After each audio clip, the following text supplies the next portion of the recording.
नमस्कार, स्वागत है आप सभी का पोर्टल पाठशाला में। आज हम डिस्कस करेंगे कुछ इंपॉर्टेंट क्वेश्चंस। ये क्वेश्चंस मोस्ट इंपॉर्टेंट है बिहार एसआई, यूपी एसआई और दिल्ली पुलिस कांस्टेबल के लिए। मैं आपको जो क्वेश्चंस करा रहा हूँ और आगे के वीडियो में जो क्वेश्चंस कराऊंगा, अगर आप उन क्वेश्चंस को अच्छे से पढ़ लोगे तो आप अपने एग्ज़ाम में मैक्सिमम क्वेश्चंस सही करके आओगे। तो चलिए शुरू करते हैं। आज का हमारा पहला क्वेश्चन है, निम्नलिखित यौगिकों को उनके कार्बन बॉन्ड की लंबाई के बढ़ते क्रम में व्यवस्थित करें। एथीन, एथेन और इथेन। इसका करेक्ट आंसर होगा option number B, ethane, ethene और इथेन। पहले एथेन होगा, फिर एथीन, फिर इथेन। इसके बारे में और कुछ डिटेल में जान लेते हैं। बॉन्ड की लंबाई अप्रत्यक्ष रूप से बॉन्ड की संख्या के समानुपाती होती है। बॉन्ड की संख्या जितनी अधिक होगी उनकी लंबाई उतनी ही कम होगी। एथेन, एथेन इसमें दो कार्बन परमाणुओं के बीच एक ट्रिपल बॉन्ड होता है।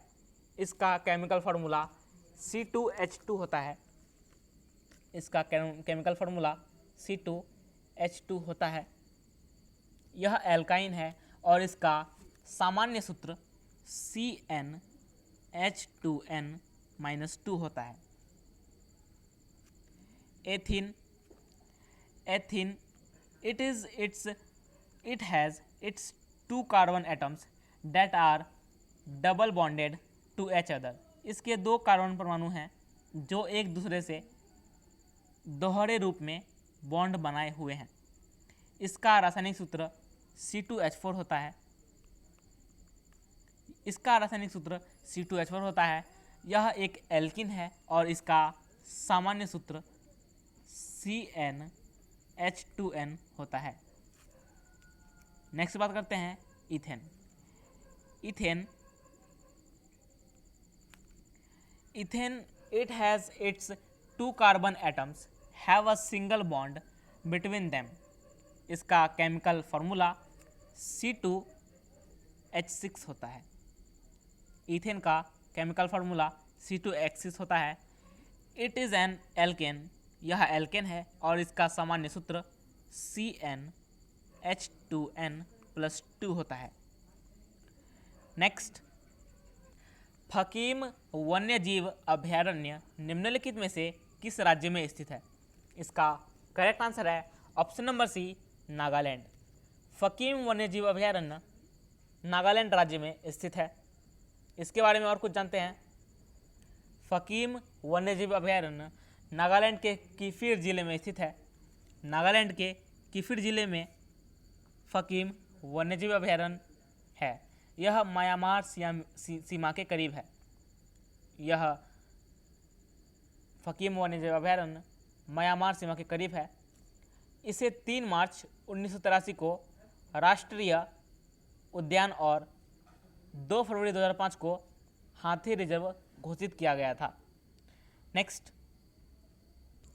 मुकना एक भारतीय मार्शल आर्ट है जिसका आरंभ डैश में हुआ था। इसका करेक्ट आंसर है ऑप्शन नंबर ए, मणिपुर। मुकना एक भारतीय मार्शल आर्ट है। इसका आरंभ मणिपुर में हुआ था। मुकना एक लोक कुश्ती है जिसका मणिपुर में व्यापक रूप से अभ्यास किया जाता है। यह पारंपरिक भारतीय मार्शल आर्ट में एक है। यह लाई हरौबा त्योहार के अंतिम दिन खेला जाता है। यह इम्फाल, थौबल और बिष्णुपुर में बहुत लोकप्रिय है। नेक्स्ट, कल्याणकारी राज्य के विचार निहित है किसमें? ऑप्शन है मौलिक अधिकार, राज्य नीति के निर्देशक सिद्धांत, संविधान की प्रस्तावना या भाग 7। इसका करेक्ट आंसर है ऑप्शन नंबर बी, राज्य के नीति निर्देशक सिद्धांत, DPSP। इसे इंग्लिश में कहते हैं directive principles of state policy. राज्य नीति के निर्देशक सिद्धांत।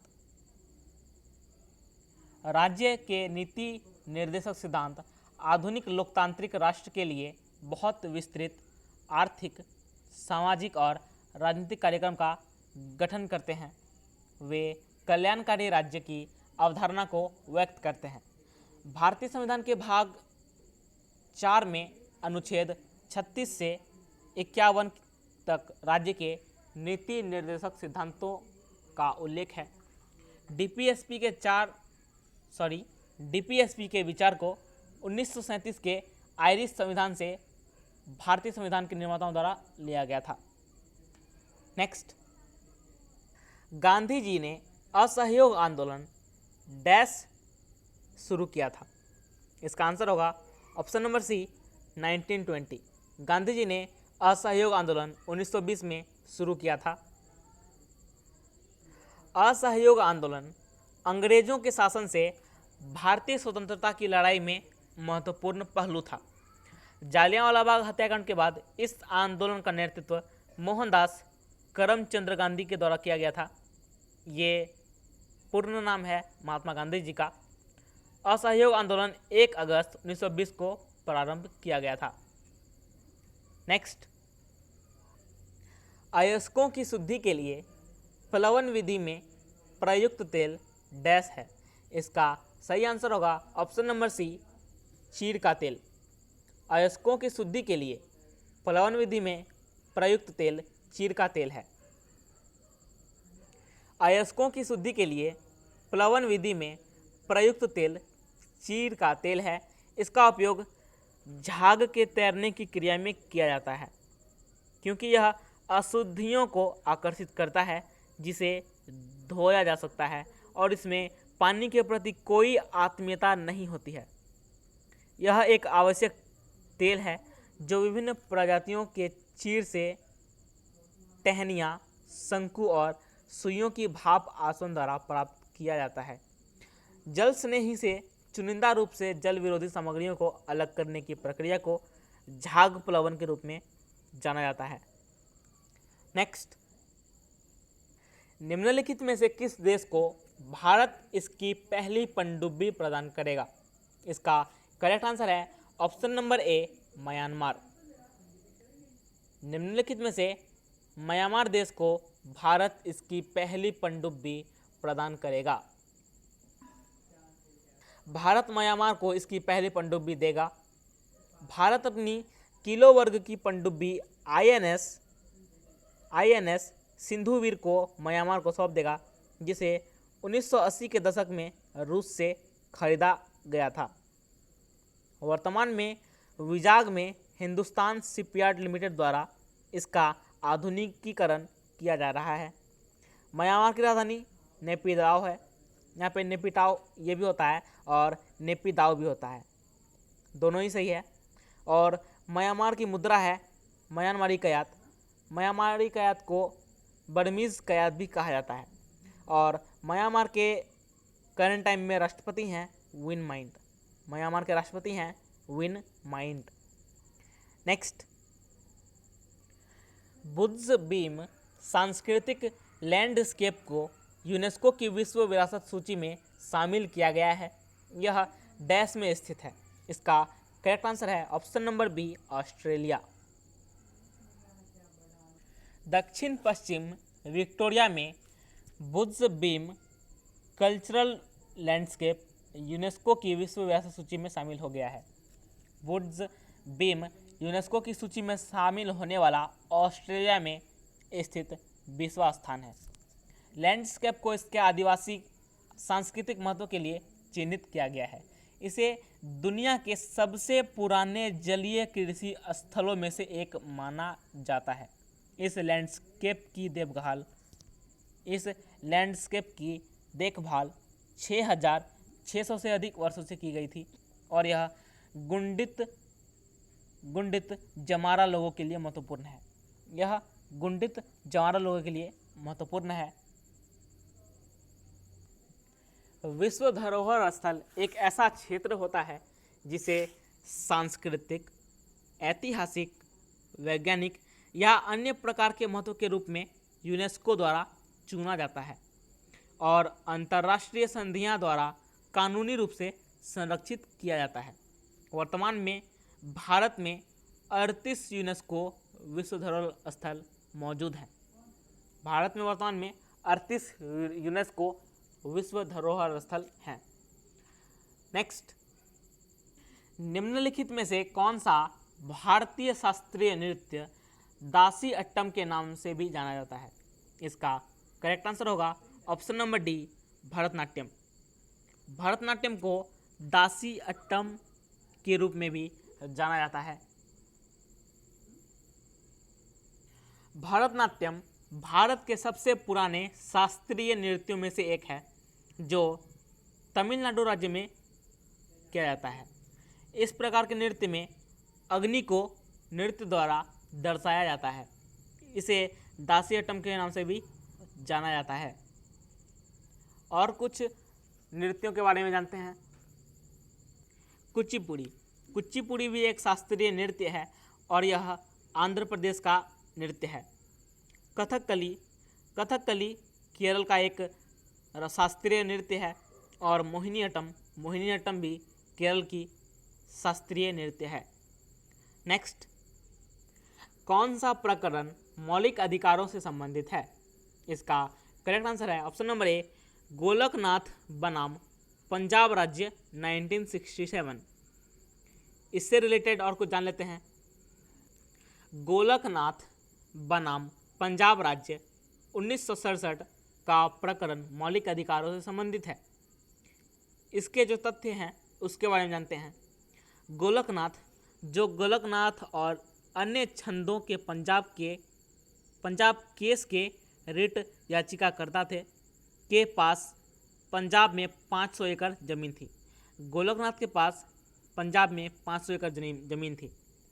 Punjab security of land tenure act 1953 के अनुसार याचिकाकर्ता परिवार 30 एकड़ भूमि रख सकता है। कुछ एकड़ किराएदारों के पास जाएंगे और बाकी जमीन को अधिशेष घोषित कर दिया गया। इस संबंध में उन्होंने जमीन पर याचिका 32 के तहत अदालतों में याचिका दायर की कि इसने उन्हें संपत्ति हासिल करने और किसी भी पे से अनुच्छेद 19 एफ एंड जी और कानून 14 अनुच्छेद के समक्ष समानता का अधिकार देने का उनका संवैधानिक अधिकार से इनकार कर दिया गया। और मुद्दा क्या था ये जानते हैं। मुद्दा था, क्या संशोधन धारा 13 का 2 के तहत एक कानून है और क्या मौलिक अधिकारों में संशोधन किया जा सकता है या नहीं। तो इसका फैसला याचिकाकर्ता के पक्ष में था, यानी जो गोलकनाथ थे उनके पक्ष में फैसला सुनाया गया था। भविष्यलक्षी विनिर्णय की नई अवधारणा बनाई गई। भविष्यलक्षी विनिर्णय की नई अवधारणा बनाई गई। इस कारण से यह माना जाता था कि संसद संविधान में किसी भी मौलिक अधिकार पर पर्दा नहीं डाल सकती। चलते हैं अगले प्रश्न की ओर। Tipu Sultan's search for legitimacy Islam and kingship in a Hindu domain के लेखक कौन हैं? इसका करेक्ट आंसर है ऑप्शन नंबर डी, केट ब्रिटलबैंक।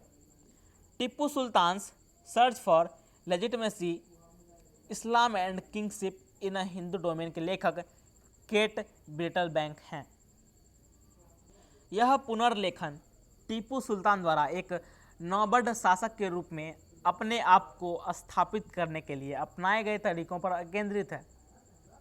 यह अध्ययन 18वीं सदी में दक्षिण भारत के शासन के विश्लेषण को एक नवीन दृष्टिकोण देता है।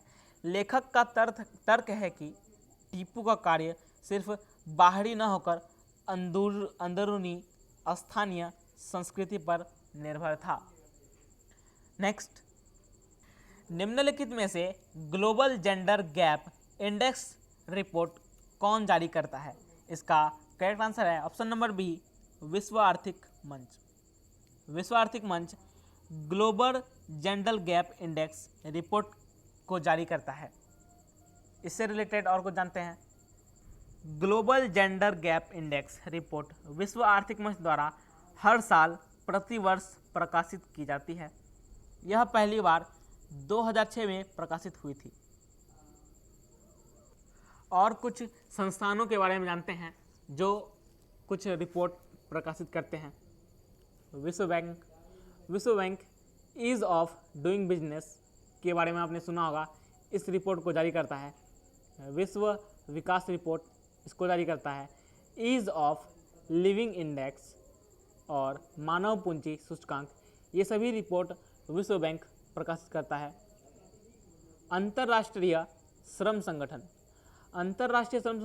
यह ग्लोबल मजदूरी रिपोर्ट को प्रकाशित करता है और विश्व सामाजिक सुरक्षा रिपोर्ट को भी प्रकाशित करता है। विश्व व्यापार संगठन, यह संस्थान विश्व व्यापार आउटलुक संकेतक है। नेक्स्ट, किस अम्ल को म्यूरिएटिक अम्ल भी कहा जाता है? इसका करेक्ट आंसर है ऑप्शन नंबर बी, हाइड्रोक्लोरिक अम्ल। हाइड्रोक्लोरिक अम्ल को म्यूरिएटिक अम्ल भी कहा जाता है। हाइड्रोक्लोरिक अम्ल, इसका रासायनिक सूत्र होता है HCl। हाइड्रोक्लोरिक अम्ल का एक अन्य नाम म्यूरिएटिक अम्ल है, जो एक अकार्बनिक यौगिक है तथा प्रकृति में दृढ़ता से अम्लीय है। इसमें अनुप्रयोगों की एक विस्तृत श्रृंखला है। खाद्य योज्य, जिलेटिन उत्पादन, चमड़ा प्रसंस्करण, PVC और विनाइल क्लोराइड के औद्योगिक संश्लेषण, डिस्कलेटिंग एजेंट, तेल उत्पादन में चट्टानों को भंग करना, स्टील पिकलिंग एक्सेट्रा। नेक्स्ट, निम्न में से कौन सा अनुच्छेद भारतीय वित्त आयोग से संबंधित है? इसका करेक्ट आंसर है option number D, article 280। Article 280 भारतीय वित्त आयोग से संबंधित है। भारतीय वित्त आयोग एक संवैधानिक निकाय है जिसका उल्लेख भारतीय संविधान के अनुच्छेद 280 में किया गया है। इसे भारत के राष्ट्रपति द्वारा स्थापित किया जाता है। इसे प्रत्येक 5 वर्ष के बाद स्थापित किया जाता है। 15वें वित्त आयोग के अध्यक्ष NK सिंह हैं और 15वें वित्त आयोग की सिफारिशें 1 अप्रैल 2020 से लागू हो चुकी है। प्रथम वित्त आयोग के अध्यक्ष KC नियोगी थे, यह भी आपको जानना जरूरी है। और पहला वित्त आयोग 1951 में अनुच्छेद 280 के तहत स्थापित किया गया था। नेक्स्ट, भारत में कितने जैव विविधता वाले हॉटस्पॉट मौजूद हैं? इसका सही आंसर होगा ऑप्शन नंबर ए, 4। भारत में 4 जैव विविधता वाले हॉटस्पॉट मौजूद हैं। भारत में जैव विविधता वाले 4 हॉटस्पॉट हैं और ये हैं पश्चिमी घाट, हिमालय, भारत बर्मा क्षेत्र और सुंदरलैंड क्षेत्र। जैव विविधता हॉटस्पॉट दुनिया के वे क्षेत्र हैं जो प्रजातियों में समृद्ध हैं, जो केवल उस क्षेत्र की स्थानिक है। वर्तमान में दुनिया में 36 जैव विविधता हॉटस्पॉट मौजूद हैं। नेक्स्ट, सकल घरेलू उत्पाद को डैश के रूप में परिभाषित किया जा सकता है? इसका करेक्ट आंसर होगा ऑप्शन नंबर बी, मूल कीमत पर सकल मूल वर्धित प्लस उत्पादों की दर माइनस उत्पादों की सब्सिडी। सकल घरेलू उत्पाद को मूल कीमत पर सकल मूल्य वर्धित प्लस उत्पादों पर कर माइनस उत्पादों पर सब्सिडी के रूप में परिभाषित किया जा सकता है। सकल घरेलू उत्पाद यानी GDP, ग्रॉस डोमेस्टिक प्रोडक्ट। सकल घरेलू उत्पाद को किसी देश की सीमाओं के भीतर उत्पादित वस्तुओं और सेवाओं के मूल्य के रूप में परिभाषित किया गया है। सकल मूल्य वर्धित GVA को देश में उत्पादित मूल कीमत, माध्यमिक उपभोग के सामान और सेवाओं के रूप में परिभाषित किया गया है। नेक्स्ट, निम्नलिखित में से कारगिल के शेरशाह कैप्टन विक्रम बत्रा पुस्तक के लेखक कौन हैं? इसका करेक्ट आंसर है ऑप्शन नंबर ए, दीपक सुराना। दीपक सुराना कारगिल के शेरशाह कैप्टन विक्रम बत्रा पुस्तक के लेखक हैं। इसे 10 सितंबर 2017 को बेंगलोर में लॉन्च किया गया था। यह कारगिल युद्ध के नायक स्वर्गीय कैप्टन विक्रम बत्रा की जीवनी है। यह युवा कप्तान की कहानी है जो आपको कैप्टन बत्रा के जीवन के विभिन्न आयामों से रूबरू कराती है। नेक्स्ट, खतौली का युद्ध कब लड़ा गया था? इसका करेक्ट आंसर है ऑप्शन नंबर डी, 1517। खतौली का युद्ध 1517 ईस्वी में लड़ा गया था। 1517 ईस्वी में सिकंदर लोदी की मृत्यु पर 1517 ईस्वी में सिकंदर लोदी की मृत्यु पर उनके बेटे इब्राहिम लोदी उत्तराधिकारी बने। वह अपने सामंतों के विद्रोह को दबाने में लगे थे। जब राणा संगा के आक्रमण की खबर उन तक पहुंची, उन्होंने एक सेना तैयार की और मेवाड़ के खिलाफ चढ़ाई कर दी। महाराणा ने उन्हें युद्ध करने के लिए उन्नत किया तथा दो सेनाएं हरवत या हरौती की सीमाओं पर खतौली गांव के पास मिले। नेक्स्ट, कोसी नदी बिहार के डैश जिले में गंगा नदी से मिलती है। इसका करेक्ट आंसर है option number C, Katihar. Kosi नदी बिहार के कटिहार जिले में गंगा नदी में मिल जाती है। नेक्स्ट, आगे बढ़ने से पहले इसके बारे में और कुछ जान लेते हैं। कोसी नदी बिहार के कटिहार जिले में गंगा में मिल जाती है। कोसी नदी को बिहार के अभिशाप या बिहार का शोक के रूप में भी जाना जाता है, क्योंकि इस क्षेत्र में बाढ़ आती है। कोसी नदी को इसकी 7 सहायक नदियों के कारण सप्तकोसी के नाम से भी जाना जाता है। कोसी नदी की मुख्य सहायक नदियाँ तामोर नदी, अरुण नदी और सनकोसी नदी, तामकोसी नदी और लिखू कोला नदी है। नेक्स्ट, कायांतरित चट्टानें डैश से उत्पन्न होती है। इसका करेक्ट आंसर है ऑप्शन नंबर सी, दोनों आग्नेय और अवसादी चट्टान। कायांतरित चट्टानें आग्नेय और अवसादी चट्टान दोनों से उत्पन्न होती है। कायांतरित चट्टानें आग्नेय और अवसादी चट्टानों से उत्पन्न होती है। वे अन्य चट्टानों से बनती है। वे परम दबाव और गर्मी के परिणाम स्वरूप परिवर्तन से गुजरती है। कायांतरित चट्टानें वे हैं जिनके रूपों को एक भूवैज्ञानिक प्रक्रिया के माध्यम से बदल दिया गया है, जैसे कि मैग्मा, तपुज, अंतर्वैधि और बड़े विवर्तनिक आंदोलन। सभी कायांतरित प्रक्रियाओं में खनिजों में ठोस राज्य परिवर्तन शामिल हैं। नेक्स्ट, माता की ओर से मुगल किसके वंशज थे? ऑप्शन है तैमूर, चंगेज खां, शेरशाह सूरी या नन ऑफ दिस। इसका करेक्ट आंसर है ऑप्शन नंबर बी, चंगेज खां।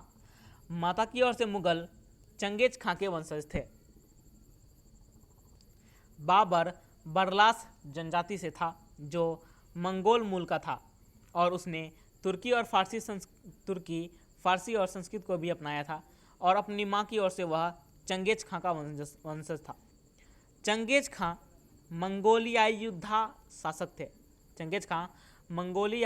योद्धा शासक थे जो इतिहास के सबसे प्रसिद्ध विजेताओं में से एक थे, जिन्होंने जनजातियों को एक एकीकृत मंगोलिया में समेकित किया और फिर एशिया भर में अपने साम्राज्य को एड्रियाटिक सागर तक बढ़ाया।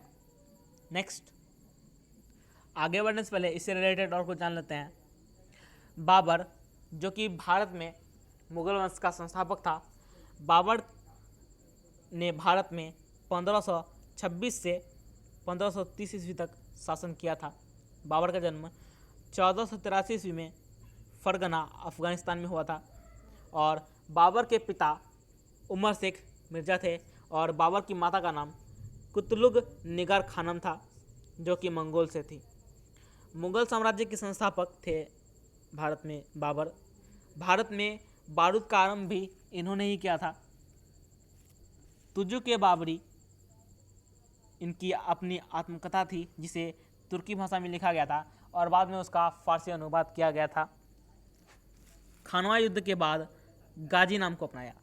बाबर ने खानवा युद्ध के बाद अपने आप को गाजी नाम प्रदान कर दिया। 1530 ईस्वी में लाहौर में मृत्यु हो गई बाबर की और अपनी इच्छा के खिलाफ आराम बाग में दफनाया गया।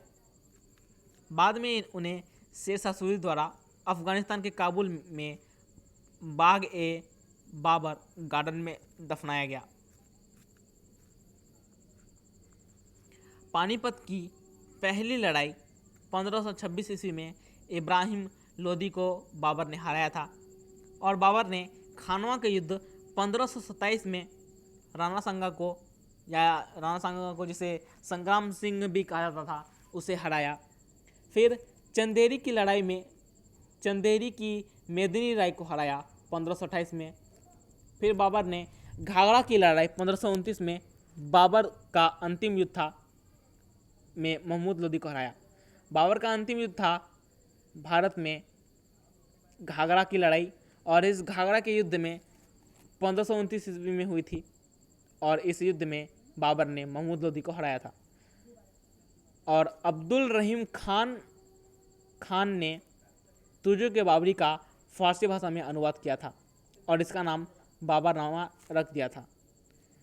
नेक्स्ट, भारत में कोयला गैसीकरण आधारित उर्वरक इकाई का पहला संयंत्र कहाँ है? इसका करेक्ट आंसर होगा ऑप्शन नंबर ए, तालचेर।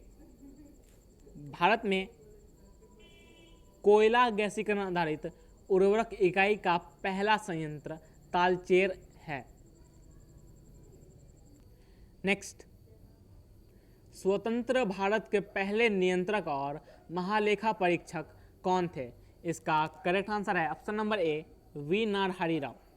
स्वतंत्र भारत के पहले नियंत्रक और महालेखा परीक्षक वी नारहरि राव थे। वी नारहरि राव स्वतंत्र भारत के पहले नियंत्रक और महालेखा परीक्षक थे। भारत के संविधान की दूसरी अनुसूची के भाग ई में नियंत्रक एवं महालेखा परीक्षक कैग के वेतन और परिलब्धियों का उल्लेख किया गया है। सीएजी, इसके बारे में जानते हैं। सीएजी भारत का नियंत्रक और महालेखा परीक्षक भारत के संविधान के अनुच्छेद 148 द्वारा स्थापित एक प्राधिकरण है, एक कार्यालय है। यह भारत सरकार और राज्य सरकारों के सभी प्राप्तियों और व्यय का लेखा जोखा करता है, जिसमें सरकार द्वारा वित्त पोषित निकाय और प्राधिकार शामिल है। नेक्स्ट, आगे बढ़ने से पहले और कुछ जान लेते हैं। कैग की रिपोर्टों को लोक लेखा समितियों और सार्वजनिक उपक्रमों की समितियों, जो भारत की संसद और राज्य विधानसभाओं में विशेष समितियां हैं, द्वारा विचार रखा जाता है। कैग सीएजी भारतीय लेखा परीक्षक और लेखा विभाग का प्रमुख भी है। भारत के नियंत्रक और महालेखा परीक्षक की नियुक्ति भारत के राष्ट्रपति द्वारा की जाती है, प्रधानमंत्री की सिफारिश पर। महालेखा परीक्षक की नियुक्ति तो राष्ट्रपति करता है, लेकिन वो करता है प्रधानमंत्री की सिफारिश के बाद। सीएजी की अवधि 6 वर्ष या 65 वर्ष आयु तक होती है, दोनों में जो पहले घटित हो जाए। कैग को संसद के दोनों सदनों से एक के संबोधन पर साबित दुर्व्यवहार या अक्षमता के आधार पर हटाया जा सकता है। नेक्स्ट, वाक्यांश सस्टेनेबल डेवलपमेंट निम्न में से किसके द्वारा सबसे पहले गढ़ा गया था? इसका करेक्ट आंसर है ऑप्शन नंबर ए, ब्रटलैंड आयोग। स्टेटमेंट वाक्यांश सस्टेनेबल डेवलपमेंट सबसे पहले ब्रटलैंड आयोग के द्वारा गढ़ा गया था। ब्रटलैंड आयोग ने अक्टूबर 1987 में आवर कॉमन फ्यूचर नामक एक रिपोर्ट जारी की थी, जिसे ब्रटलैंड रिपोर्ट भी कहा जाता है। इस दस्तावेज में शब्द सस्टेनेबल डेवलपमेंट के अर्थ को परिभाषित किया गया था। Sustainable development. नेक्स्ट, बुद्ध चरित के लेखक कौन थे? ऑप्शन है कनिष्क, नागार्जुन, अश्वघोष या वसुमित्र। इसका करेक्ट आंसर है ऑप्शन नंबर सी, अश्वघोष। बुद्ध चरित के लेखक अश्वघोष थे।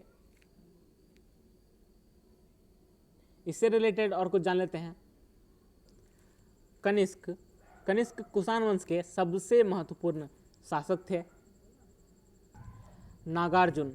नागार्जुन एक बौद्ध विद्वान थे। और वसुमित्र का सेशन यही समाप्त होता है। और वीडियो आप सभी को कैसा लगा हमें कमेंट में जरूर बताएं। और फ्रेंड्स, अगर आपको इस लेक्चर की अगर आपको PDF चाहिए तो आप कमेंट में ज़रूर बताएं। मिलते हैं अगले वीडियो में, तब तक के लिए धन्यवाद।